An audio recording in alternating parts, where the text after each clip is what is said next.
Bienvenidos. Este video tiene por finalidad hacer un breve repaso de cómo hacer una simulación en FEM, que es la herramienta de trabajo que vamos a utilizar durante las primeras semanas del curso. En primer lugar, voy a abrir un ejemplo, que es el ejemplo que vimos en clase de el circuito magnético con una bobina acá y un núcleo.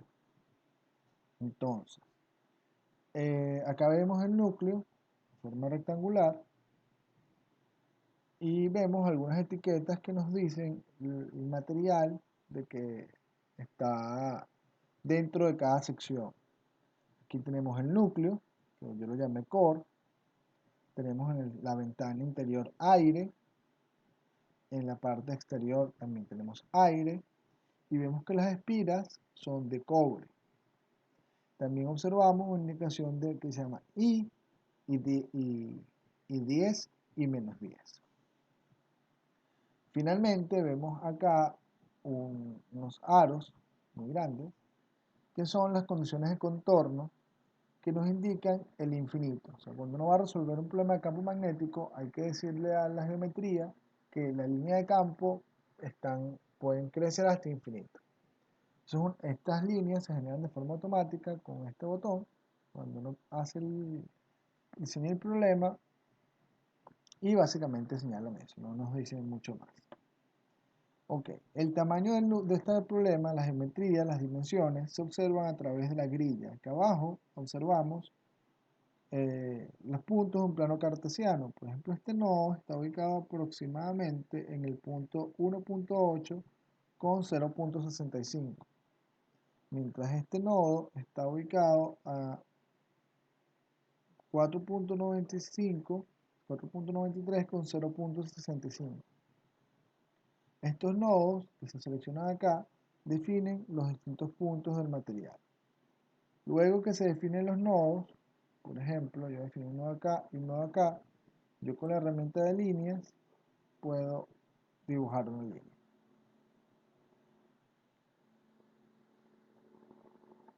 Voy a borrarlos para no cambiar mi problema. Pero básicamente con esta herramienta se puede dibujar cualquier geometría. Adicionalmente, FEM permite importar los archivos en formato de XF, que es un formato que puede exportar AutoCAD. No es el formato AutoCAD, el formato AutoCAD es DWG, pero el formato de XF es un formato de dibujo CAD en software libre, que se puede exportar desde AutoCAD. Es mucho más cómodo hacer un dibujo de una geometría más compleja en un software como AutoCAD y exportarlo para acá.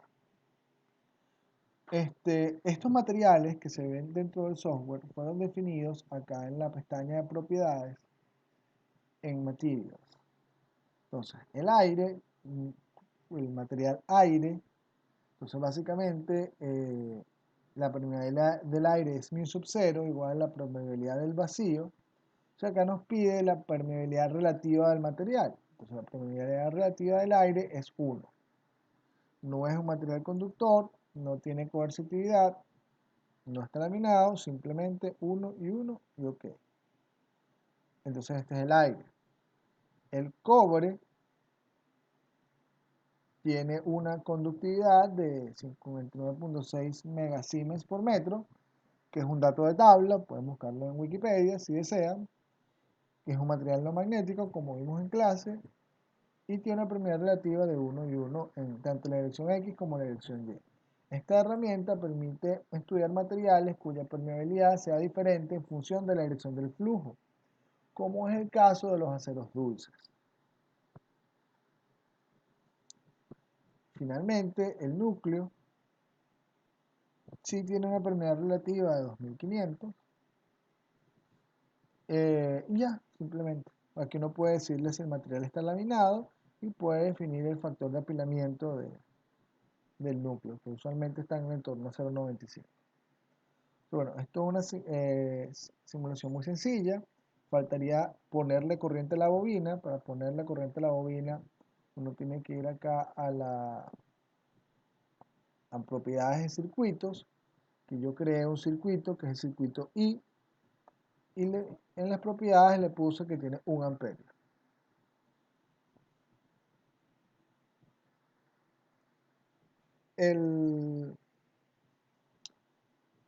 Muy bien.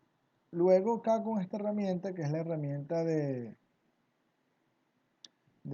bloques de operación, si yo le doy clic derecho acá y luego espacio, puedo escoger el tipo de bloque. Aquí yo fue donde escogí que esto era núcleo. Aquí puedo escoger si es aire, si es cobre. Aquí es donde yo escogí que era núcleo.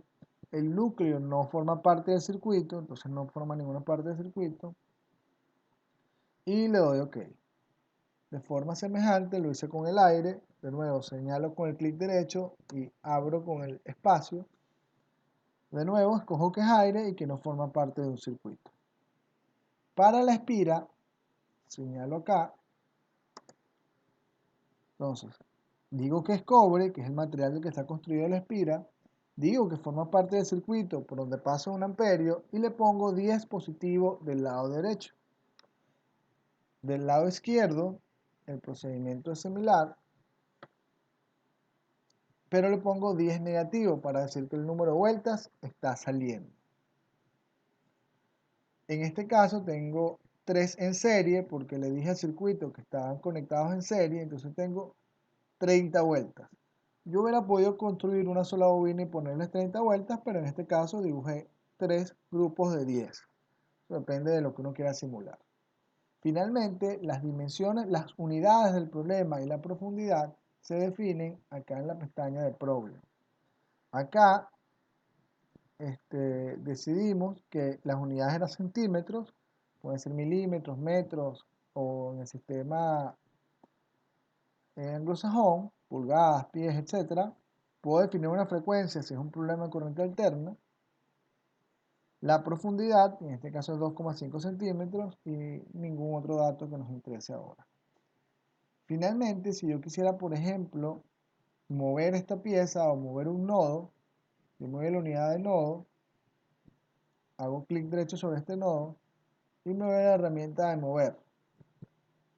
Y digo mover 0,5 centímetros de shift a la derecha. Moví este nodo.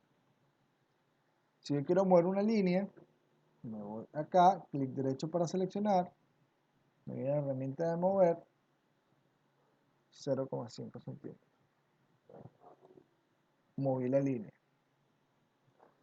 Si quiero copiar, quiero por ejemplo seleccionar todo y copiarlo, me voy a la herramienta de copiar, una copia, 10 centímetros a la derecha, y aquí lo he copiado. Se pueden hacer algunas cosas para mover elementos. Si uno quiere mover elementos de un mismo grupo, hay que usar la herramienta de agrupamiento para que después uno seleccione por grupos, que es algo que puede ser útil en algunas simulaciones. Para obtener los resultados, primero tenemos que hacer la malla. Esta malla, aquí se muestran los elementos, que son estos triangulitos que están acá. Por eso se llaman elementos finitos, porque hay un número de triangulitos finitos. Y los puntos donde se unen los triangulitos se les llaman nodos. Este tipo de soluciones es exacta en los nodos. En los nodos la solución es exacta. Dentro de los elementos es aproximada, aunque es una muy buena aproximación en este tipo de soluciones. No solo en este programa, en general en las herramientas de elementos finitos. Muy bien, para solucionar hacemos clic acá.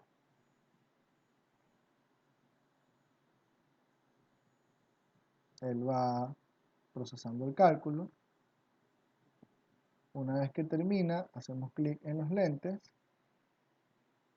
y él nos muestra una forma en los resultados.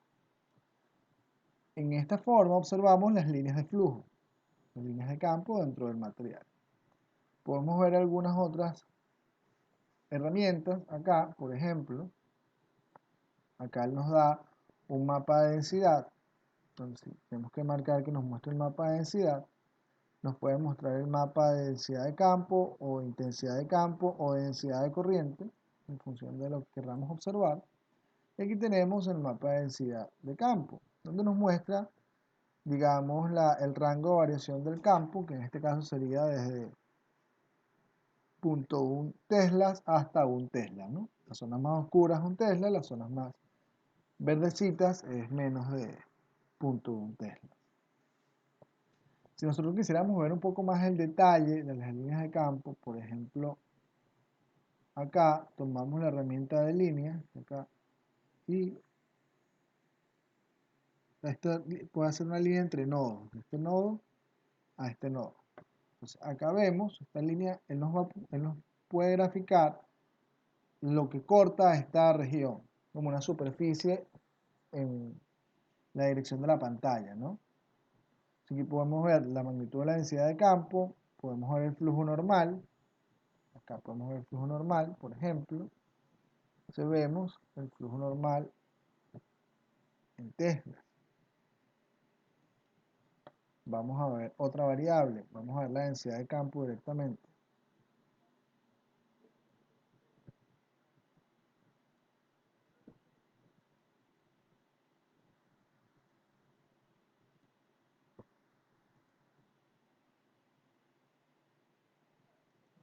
Acá, ahora sí, estaba abierto. Y aquí vemos la densidad de campo en teslas. Vemos que en la esquina, producto de la geometría, esto es una geometría muy aproximada, se genera una alta intensidad de campo. En una geometría real se evitan las esquinas para que esto no suceda, se buscan esquinas suavizadas. Pero en el centro del material vemos que la densidad de campo baja a 1 tesla, ¿no? Si quisiéramos calcular el flujo promedio que atraviesa esta región, podríamos ir acá a la integral y decirle que nos dé el flujo y nos dice que el flujo promedio es 0,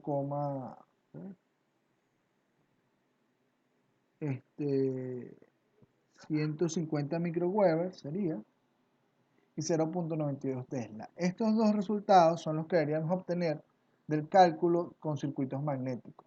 Cuando hacemos el cálculo con circuitos magnéticos a mano, con las aproximaciones que hemos visto en clase, deberíamos obtener son estos números, que es lo que ustedes van a verificar en su trabajo.